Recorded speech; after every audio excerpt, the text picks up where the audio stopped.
Have you ever walked straight into a trap with your eyes wide open? Maybe it was a bad financial commitment you felt too polite to turn down, a habit of procrastinating until your back was against the wall, or a relationship that felt toxic but you just couldn't break away from. It turns out we haven't changed all that much in thousands of years.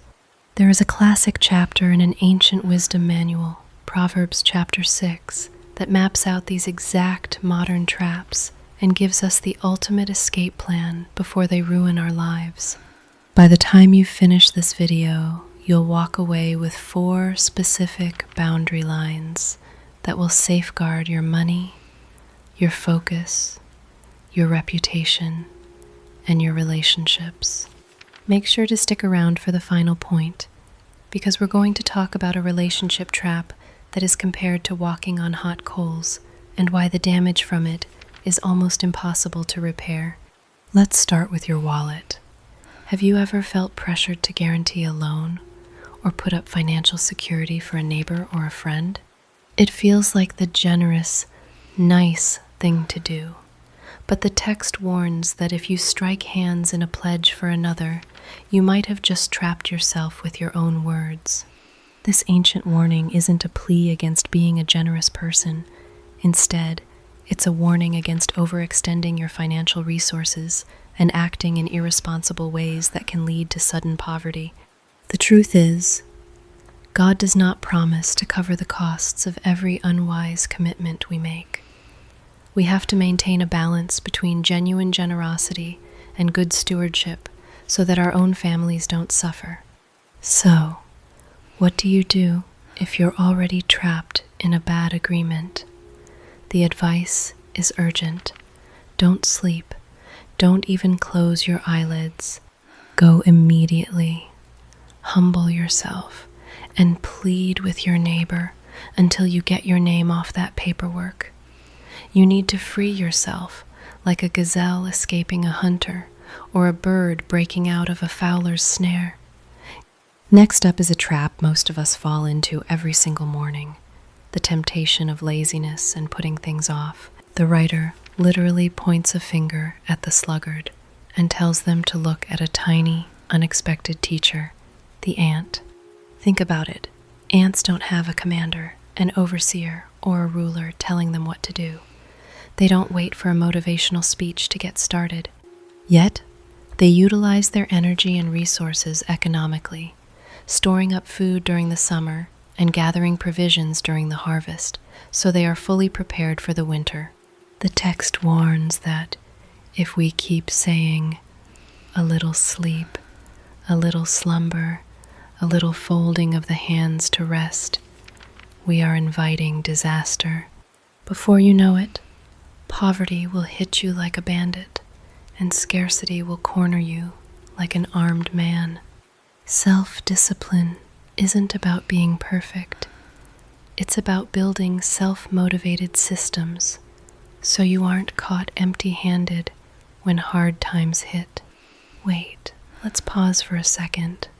Have you ever noticed how the Bible lists things? Right in the middle of this chapter, there is a super famous list of things that God hates, but it's introduced with a bizarre phrase.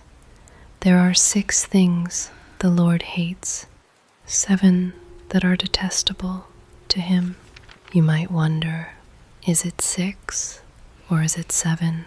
Why didn't the writer just pick a number? This is actually an ancient Hebrew poetic device called a numerical parallel. It's designed to build suspense and keep the listener locked in. It's like saying, I'm going to tell you a few things. Actually, let me give you the ultimate list. Now that you're paying attention, let's look at what's actually on that list. The writer warns us about scoundrels and villains who go around whispering lies, winking their eyes, signaling with their feet, and plotting evil to stir up conflict. They think they're being clever, but their disaster will strike in an instant, leaving them broken without remedy. This leads directly into those 7 detestable things, haughty eyes, which is pride, a lying tongue, hands that shed innocent blood, a heart that devises wicked schemes, feet quick to rush into evil, a false witness, and anyone who stirs up dissension among brothers. Notice how almost all of these have to do with how we treat others and how we use our words. If our daily habits involve gossip, pride, or subtle manipulation, we are building our lives on a foundation that is bound to collapse. Finally, we reach the relationship trap. The writer urges us to keep parental commands and teachings, calling them a lamp and a light that guides and watches over us. As we grow into independent adults, taking care not to turn a deaf ear to the wisdom of parents or trusted mentors can save us from massive mistakes. Specifically, it shields us from the smooth, seductive words of an immoral path. The warning against adultery is incredibly graphic and uses a powerful metaphor. Can a man scoop fire into his lap without his clothes being burned? Can a man walk on hot coals without scorching his feet? The answer is a flat no. Sleeping with another person's spouse is compared directly to playing with fire. If a thief steals because he is starving, people might understand his desperation, even though he still has to pay it back sevenfold and it might cost him everything. But a person who commits adultery completely lacks judgment and destroys themselves. It leads to deep wounds, permanent dishonor, and triggers a husband's furious, unyielding jealousy that no bribe can quiet. Boundaries aren't there to steal your fun, they are there to keep you from walking on hot coals. So, let's wrap this up.